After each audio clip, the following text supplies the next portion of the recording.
Hello and welcome to this edition of Crossover. I'm Ji Xiaojun. Hello from Beijing, I'm Louisa Lee.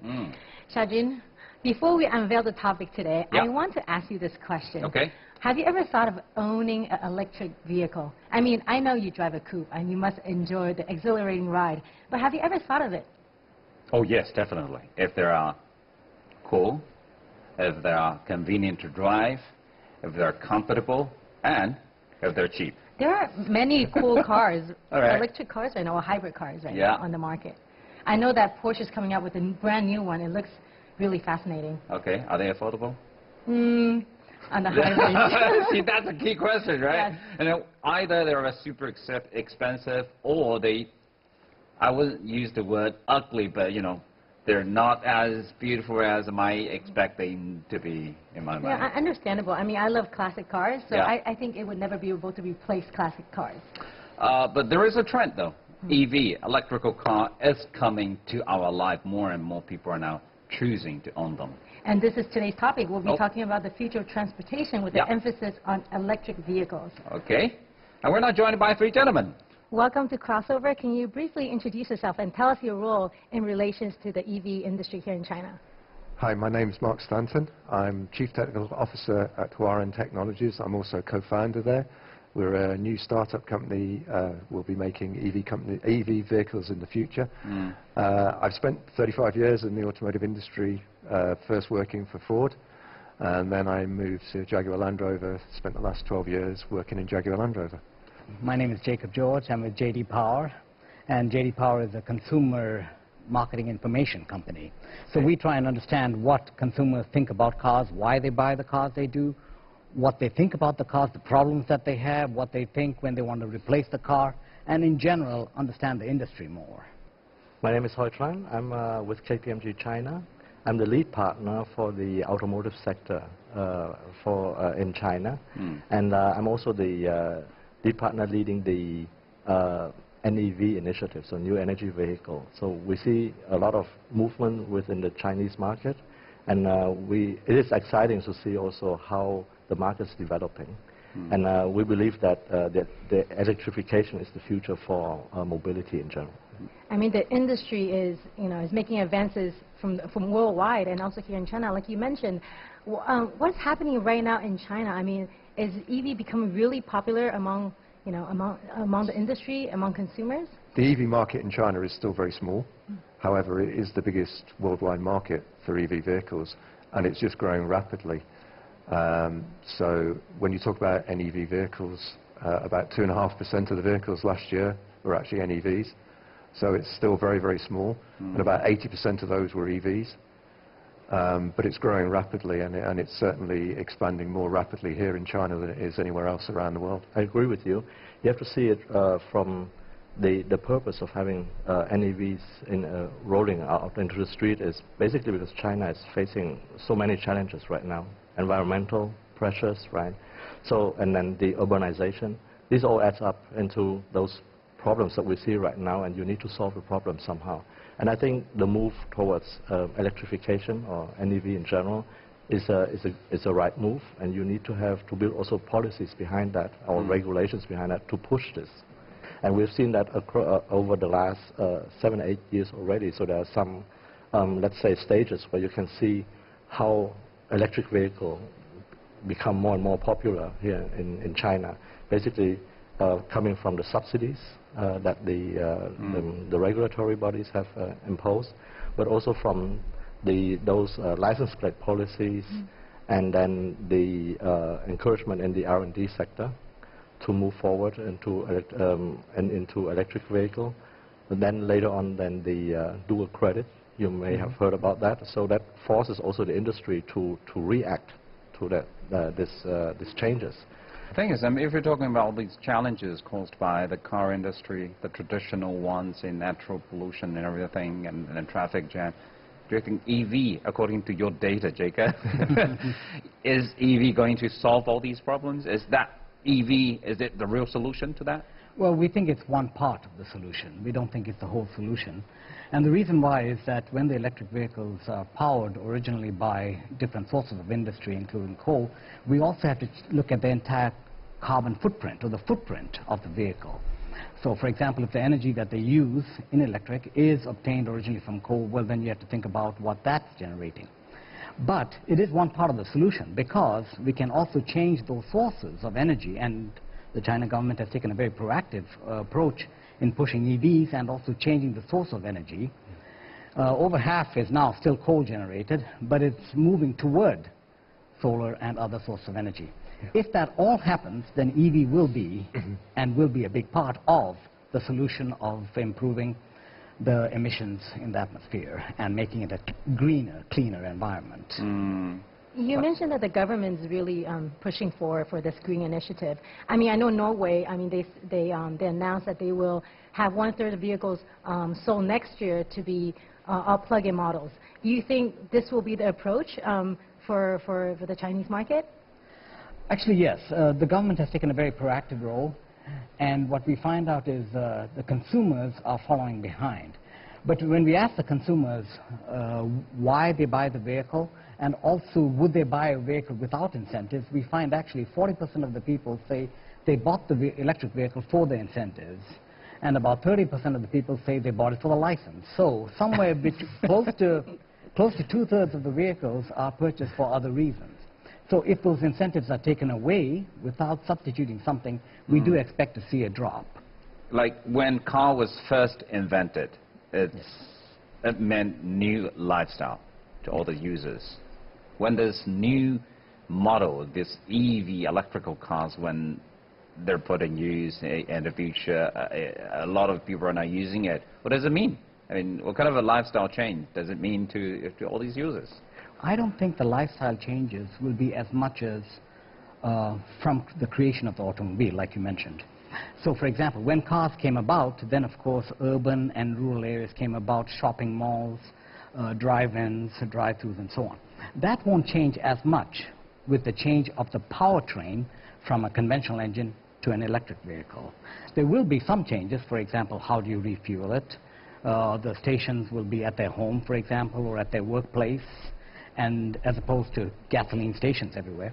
So that's changing. But in terms of a bigger lifestyle change, I see that more coming later when I see shared vehicles coming in. I have a friend who has an electric car in the United States, and one of the perks of it is she gets to park in a parking lot, and there's always a space for electric cars. So she's never worried about not being able to find parking spaces. And I think that's kind of like a push for electric vehicles. Different driving culture. Yeah. But that will change, because obviously today there are not that many electric vehicles around, so she's lucky to find a parking space. But in the future, when we get more and more electric vehicles, one of the key things is ensuring that the infrastructure is in place to be able to charge them. So in China today, there's only one charging station for every 4 cars. Now we need to get that increased dramatically, so there's one for every car effectively available. Because the last thing your friend would want is to be able to arrive there, she needs to charge up, and there's nowhere to park, and there's no charging station. So that's a problem worldwide. That's not just a problem here in China. It's a problem back in the UK, where I come from. Every government has got to invest in that charging infrastructure to make sure there is places that people can actually charge. I think back to your question about lifestyle, right? I think this will kick really strong in when you have the digitization and the electric vehicle merging into one, like more a cohesive kind of ecosystem, I would say. It's a mobility ecosystem that needs to be created. So you can imagine right now, if we drive like across Beijing right now, you can pay already your parking with your mobile phone, right? So this is the integration has already started, and you can see that it's part of creating a certain lifestyle already. You don't need to go to the cashier or the machine to pay it, but you can pay it directly from your car, right? So this has changed a lot in the way we used to understand mobility. It's more convenient, it's part of our life, and the electric car, of course, will help it, because we have all the connectivity in the car, and when we see that improves already our life quality and also convenience, and this expresses at the end of the day on the way of how you live and how you use mobility to move around. Because this is still a new area, new technology being involved, and new ways of manufacturing cars, and many people are saying, hey, it seems China and the rest of the world, America, Europe, any country, it seems we are standing by the same starting line again. It really depends on how you're going to do it, how you're going to use all these new, most up-to-date technology. This is a new game being played by all these different countries, right? Yes, exactly. This is how we also understand why China is moving towards the electrifications with a full force. Basically, if you see, like, from the combustion engine technology perspective, right, so the Western OEMs are quite experienced in that area, then the way how they develop the engine and so on, and how they downsize it or how they turbocharge it and so on. This is really engineering skills behind that. Mm-hmm. And moving into new areas where everybody has to start from scratch, basically, gives, of course, everybody has the same starting line where they can now innovate and compete against each other, which is actually not a bad idea. Because if you started from something new, then you start to think about how you want to develop, not only from the production perspective, but how you create all those ecosystems. That's why we see in the recent years discussion about shared mobility, right? We see discussions about digitization, how can it be integrated into the mobility world. And then we talked about smart city, how is the integration around that? So it's getting more complex, right? So and having that same starting point of starting line means that you start to innovate and you start to create also.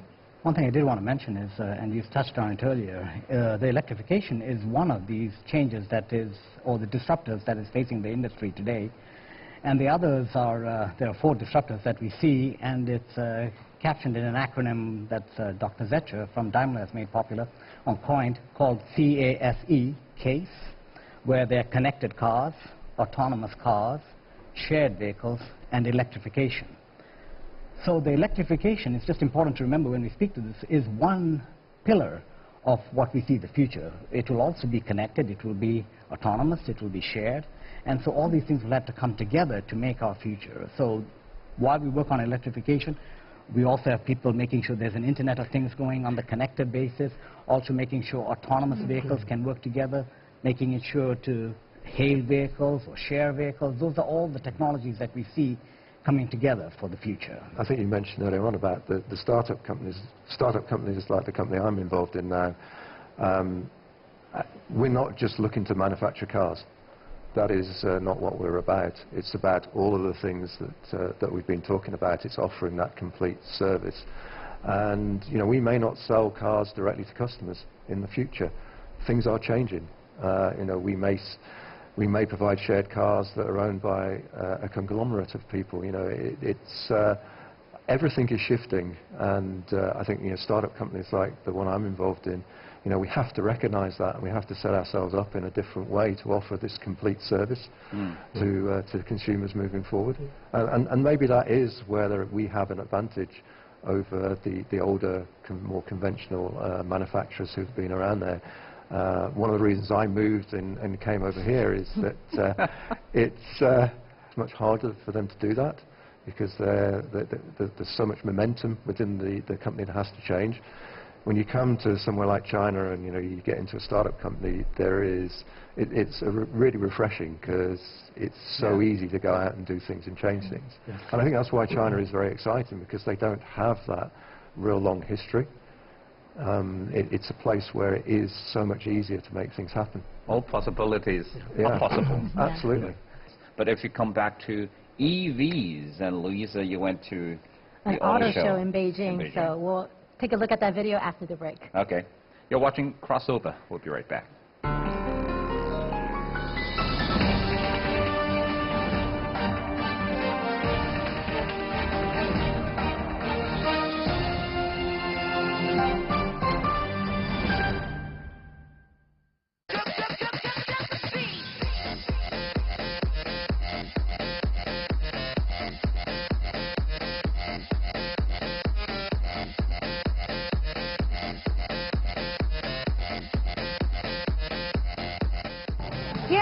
one of the most important auto shows of the year, Auto China 2018, here in Beijing, where local and international automakers are vying for the attention of Chinese car enthusiasts.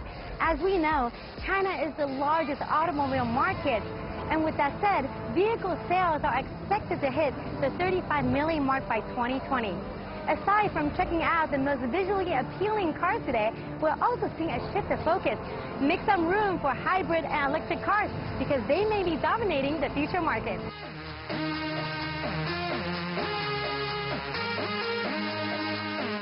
Why do you think it's important for Jaguar to, introduce an electric car? I mean, you've been having traditional cars for such a long time, a long history of traditional cars. Yeah, I think that's at the current moment where it's the crossway of the breakthrough of the next era, which means the car will become more intelligent, more cleaner, more connected, but ultimately probably the society will go for sharing. And therefore, a battery electric car will provide you all the platforms and all the technologies will be necessary to evolve the car to the next higher level. We're seeing a lot of other brands introducing hybrid cars, electric cars. Do you think this is the future of the market? I mean, what is your outlook? What's your take on this? Polestar is an electric car brand, and we totally believe and we are committed to the future of mobility being electric. That is my personal belief. I think for the sake of the planet, for our children, it is the way to go. And on the other hand, once you've driven one of the spectacular electric cars, it is as well a very great way of moving forward. Well, let's talk about the Rapid E. It's set to launch soon, I hope, on the market. So what is your expectation of this car in particular, and also electric car? Yeah, so that will be our first full battery electric Aston Martin vehicle. So launched next year, 2019, 155 units only, but it's a full electric car, so the first truly all-electric sports car, the four-door car obviously, and we use that as, in a way, to test our marketplace for the electric customers of the future. So we take a lot of learning from Rapid E and put that into our core product. From our talk today, it seems like the big players of the auto industry are taking this whole hybrid and electric car production very seriously. Will this be Chinese buyers' top pick? Well, it's a possibility. Now let's charge up on this and head back to the studio for more discussion. Welcome back to Crossover. So what were you holding?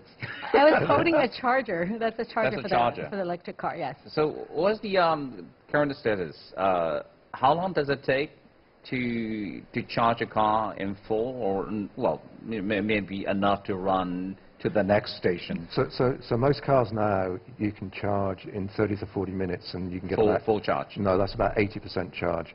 It depends on the charging station that you use, effectively. So it's very and the size of your battery. So it's very difficult to give a definitive answer. But most manufacturers now are working on about 30 to 40 minutes to give you 80% charge. I heard they're also working on producing fast charging stations, which will speed up the pace by a lot. That potentially could be 10 minutes. Yeah. 10 minutes? Yeah. So normally, if you go to a gas station for now, 5 minutes? Ish? Yeah. Ish. 5 minutes. So if it is 10 minutes, that's not bad, right? It's 10 minutes. It's not bad. It's not bad. Yeah. And you have to also think about, when you go to a gas station today, you do it as part of your journey. So you've left home, you sort of look at the fuel gauge and say, oh, I need to go to the gas station. You just pop in and fill up. Typically with an EV car, you'll be trying to charge it overnight or when you reach work and when the car's idle. So you don't actually try and do it during the journey. But how far are we from that stage to have that infrastructure established? You know, office, at home, on the road. I mean, here in China, I mean, how far are we from that? We're still away from that.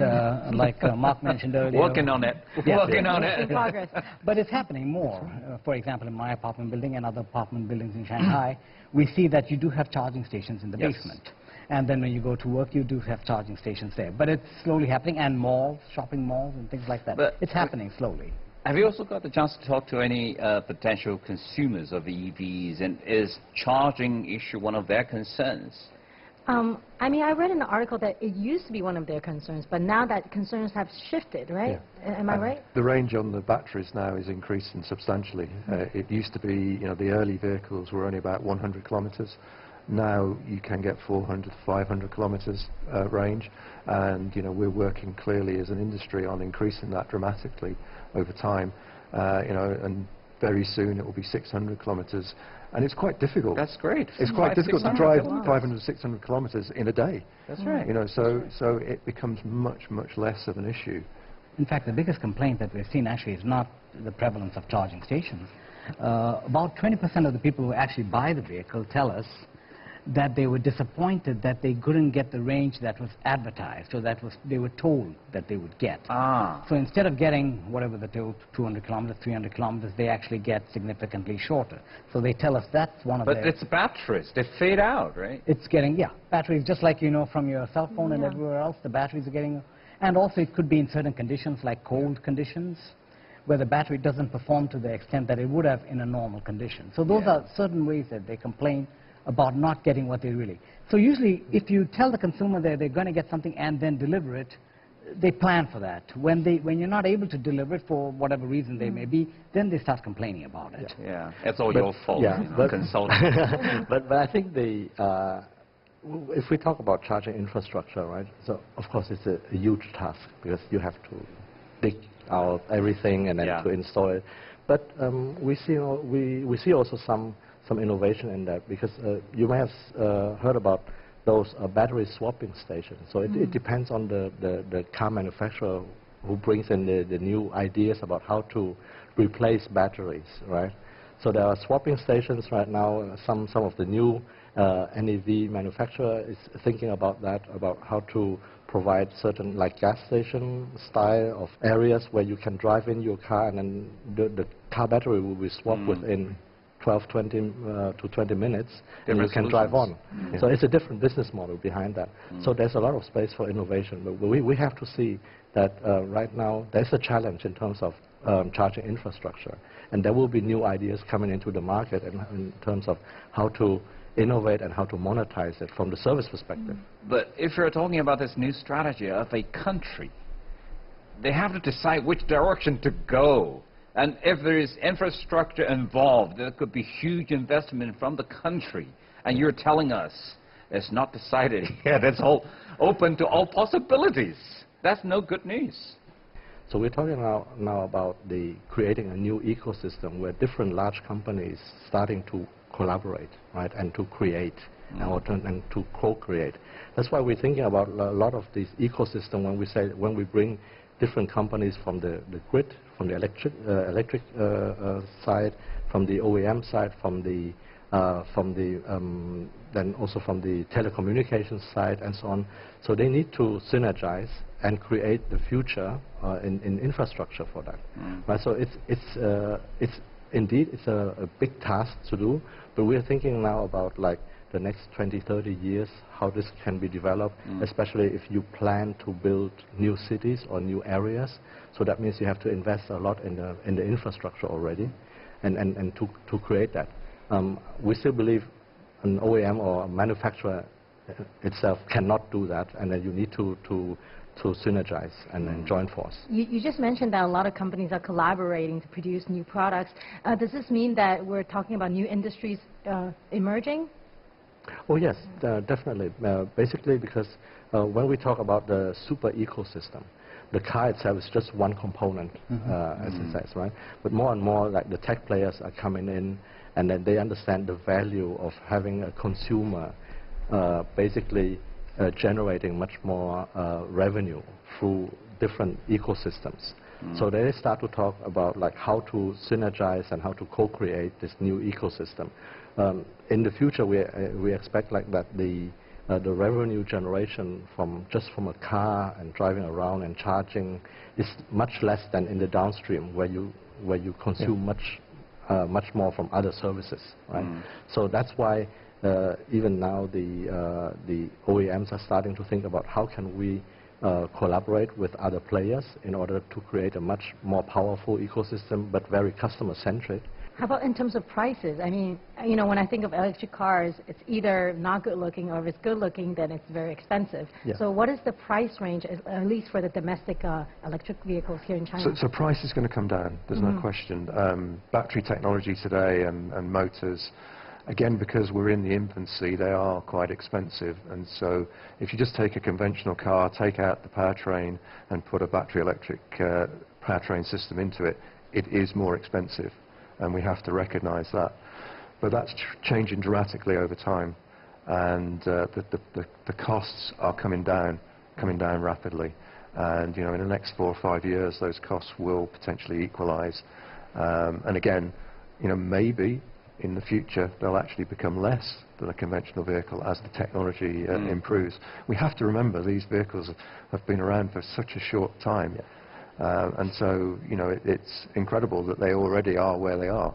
Coming to your question about the pricing, right? So we did over the last 2 years also a consumer survey on existing NEV owners and potential owners and how much they would like to pay. Actually, it was quite surprising that the potential owners, they would like to pay the same price as an ICE, but they would also put on an add-on on that, 5 to 25%, under the following conditions. So now we're not talking about complaints anymore, but what they wish in their in future NEV cars, right? They expect more like ADAS systems, so that means advanced driving systems in there. So lane assist or the distance assistance and so on. So all this kind of ADAS solution they would like to see in their car. So in a way, the future consumers or customers of these cars are much more advanced in terms of technology. They expect certain things in their car, but then they would like also to pay a higher price. So you don't mind paying a little bit higher for electric cars? Interesting. What you're saying is customers are looking at cars, whether it's EV or conventional cars, they're looking at different things now. Primarily right now, because we ask them about like why do you prefer an NEV over an ICE car, so like a conventional car. Basically, the most critical point that they mention is the total cost of ownership. And Chinese consumers are very sharp calculators. They know that with an electric vehicle, they save a lot of money over 5 years' time. So we have this calculation, and then it turns out that they will save a lot of money, mostly on the fuel side and also from the maintenance side. So as he mentioned already, that the maintenance of an electric car is not that complex as in a traditional car, right? So from that perspective, Chinese consumers are very clear about what they want and what they expect. Another issue, international brands, domestic brands, EVs, which one are more preferred? So today, actually, EVs, there's more Chinese EVs that are sold today than there are international brands. In China? In China, yeah. So it's the market is very much dominated by... For what reasons? I think at the moment, actually, there are very few international EV vehicles available, so that they've been slow to come into the market, whereas the local brands have been very quick to come into the market. Yeah, that's one. And the second, of course, is the price. They've been able to create more or more inexpensive vehicles and also get the government subsidies and incentives for those vehicles very quickly. So for international vehicles, the cars that need to qualify for a subsidy, they need to be manufactured here to qualify for the EV subsidy. So that's why EVs, domestic vehicles, have been able to get a leg up very quickly on that with a good price, as well as being able to deliver to the customer satisfaction at that point.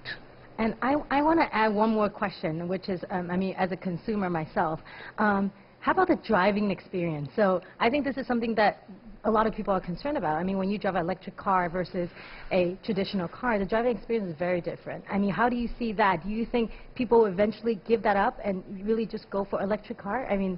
Personally, no. And I hope that's not going to be the case. I've always made cars in my 35 years, both through Ford and Jaguar Land Rover, that offered a great driving experience. I still believe that even if people do use autonomy and shared vehicles and all the things we've talked about, they still want a great driving experience sometimes when they want to be driving themselves. If you're Sat in a traffic jam in the middle of Beijing or Shanghai, do you need a great driving experience? No, you need other things. But you'll still have an opportunity, hopefully, sometime, somewhere, where you'll be able to get behind the wheel and drive yourself. And you'll want it to be a great driving experience. And I still want to provide that as well as the other things we've talked about, not instead of.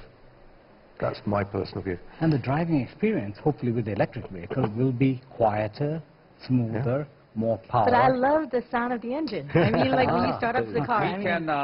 We can create the sound effect. You can choose what kind of sound effect. In fact, with the connected car, we'll ask you which sound effect you like. Exactly. And we'll be able to give you that. It's not authentic, right? What is authentic? Yeah, I think from the driving experience, I think people like in my generation, we still like to have this experience, holding it, and physical holding. Yes, but I suspect, right, that if the car is getting more modern in a way that there are autonomous driving features in there, I think that the consumers are emotionally will be detached from the car and from the brand. They see it just like as a commodity. If I need to go from A to B, I just book a car and I go in there, and the car drives by myself. Yeah. Right. There's no emotional, connection to the car. Compared to my generation, where we say like, oh, there's a brand, there's the styling that you need, and of course the engine sound, right? Yeah. So this is something that might get lost in a certain way. And Louisa, one more thing. What we find out is also the other generations that do want the driving experiences like we do, we're finding the younger generation also want to actually get in the car and work with their mobile device and rechat. So they're less. We find that they want to be connected with the world, and the actual driving experience, slowly over time, we believe is becoming less of an issue. Now, I think what will happen is, that'll happen for their commutes and for their regular driving. There may be still instances where they want the driving experience. Then we use your VR technology. Yes. And yeah, then you get your custom sound experience, custom driving experience, everything together in one package when you want it. Yeah, generate a false true world. There's no reason why electric cars cannot offer a fantastic driving experience. Okay. And to me, it's, as I said, it's and, not instead of. Right. We will be able to offer all the sort of things that Jacob's talking about for the consumer. Sit in your car, do your emails or whatever. But there's nothing to stop us providing that exciting driving experience. And you're right, it won't sound like a fantastic V8 engine burbling there, but there will be different sounds. There will be electric motors, you can make them sound quite interesting. So now let's first take a break, and when we come back, we'll talk about the change in the auto sector. You're watching Crossover. We'll be right back.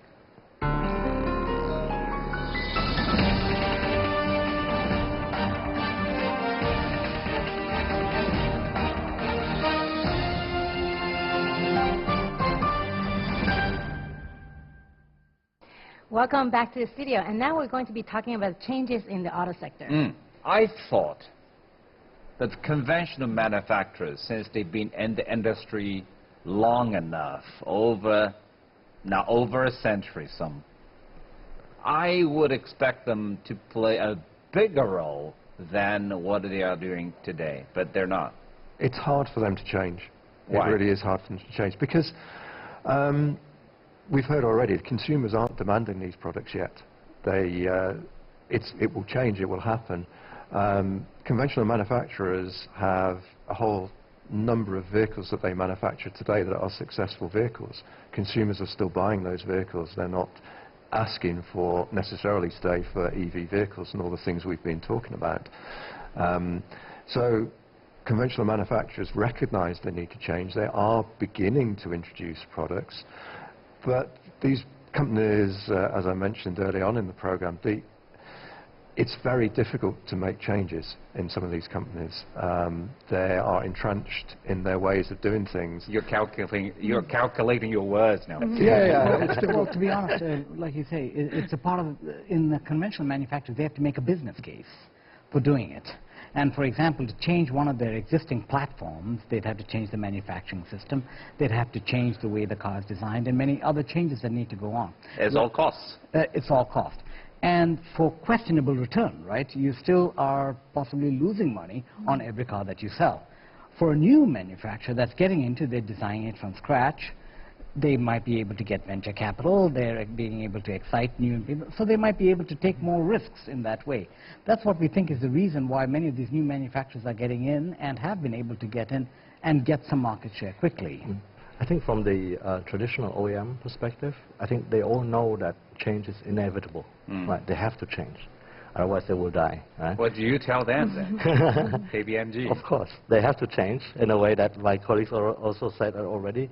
They need to think in the bigger picture in terms of ecosystem, and most importantly, like with whom are they going to play with in the future? Because they themselves, they cannot do it by them.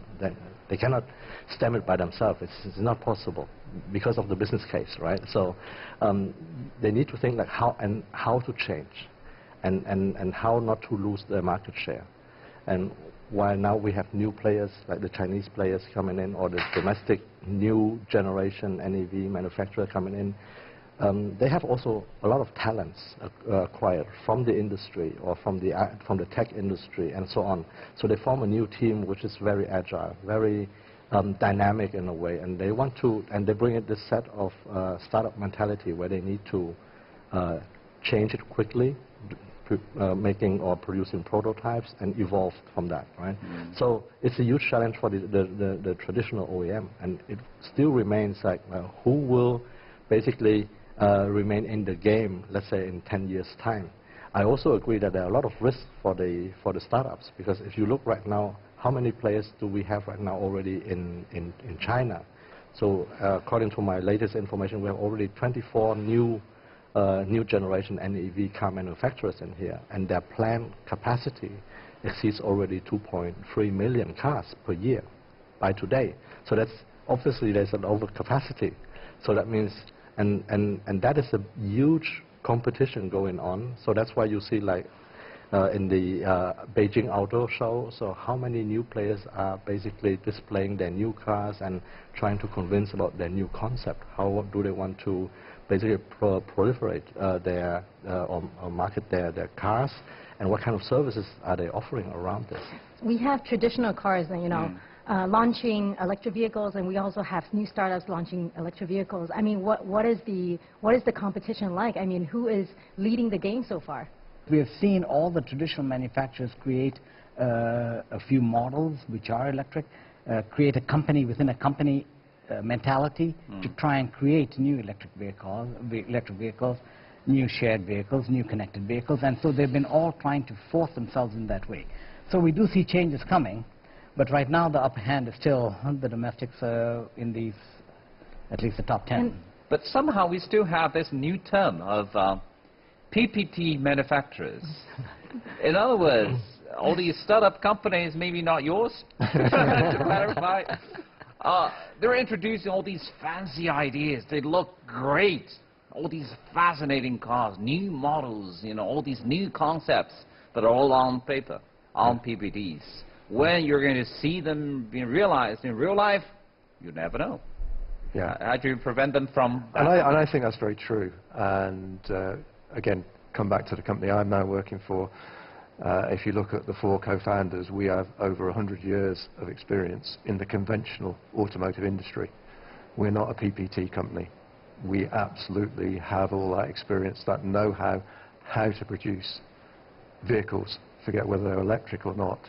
We have that experience. Now that's very different to some of these other startup companies. But we've also employed people who have the internet experience, all these other things that we've talked about earlier on. So we believe we've got that blend of conventional automotive experience and the future experience as well within our company. This is really essential. That's perhaps not the case in some of the other startup companies. And it's not just the manufacturing, and it is a complex thing to build a car and then also to service it. You've got to have a network of dealers out there. You've got to have a network of service shops. If something goes wrong with the car, people want to be able to say, oh, something went wrong with my car. Can I drive it in? Can you fix it for me? And you can't just say at that point, well, can you drive it to another city? That doesn't work. You've got to have something close by.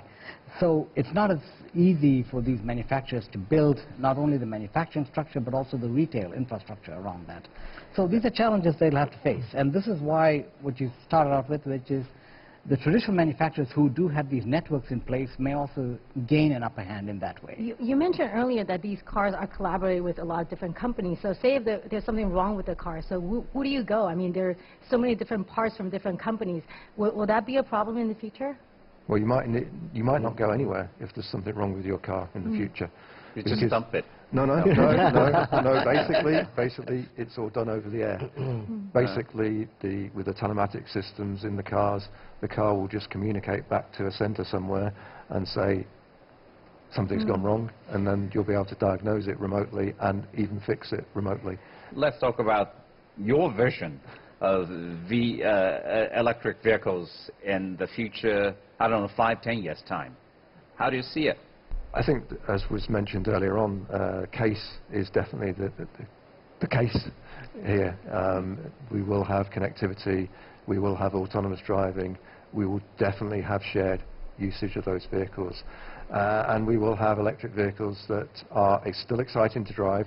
I think they'll be fantastic to look at. You know, we are absolutely looking at making our cars be wonderful to look at, because that is the #1 thing that sells a vehicle in the first place. So you'll be working on your case. Yes, definitely. Okay, Jacob? I think the biggest, actually the most interesting thing that I see is as we move to autonomous and partially autonomous vehicles, it gives people the flexibility and also gets away from dealing with the traffic jams, the stop-and-go traffic, the pains of driving. So if we can, and even it doesn't have to be completely autonomous, if we can slowly go there with lane keeping assist, like Hui spoke about, if we can keep with stop-and-go traffic, it gives people a bit more relaxed experience, a bit more enjoyable experience. They can talk with But you also have that with traditional cars, the assist, the safety features, right? So that's what I'm saying. It'll happen slowly over time. The industry will start changing that way, and will start creeping into regular cars. And that's actually, so it won't be suddenly a radical change overnight and everything moves to autonomous.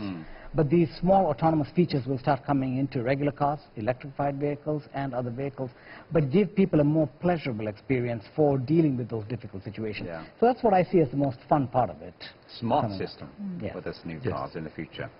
I think from my perspective is that electric cars and the wider sense, also autonomous cars and intelligent cars will kind of change the way we understand mobility. And most of the part, it will be based on a what we call purpose on wheels.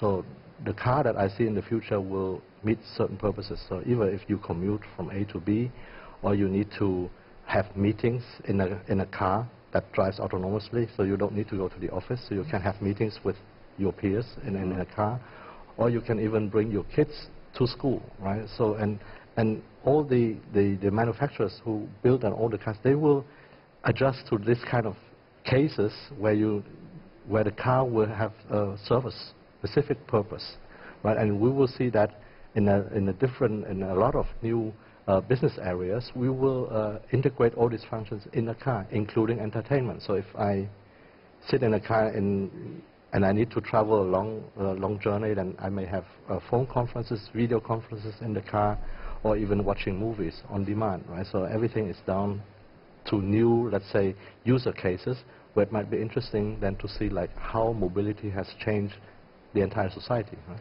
So we're talking about EVs, we're talking about this electric cars that is not only a shift from conventional cars to EVs.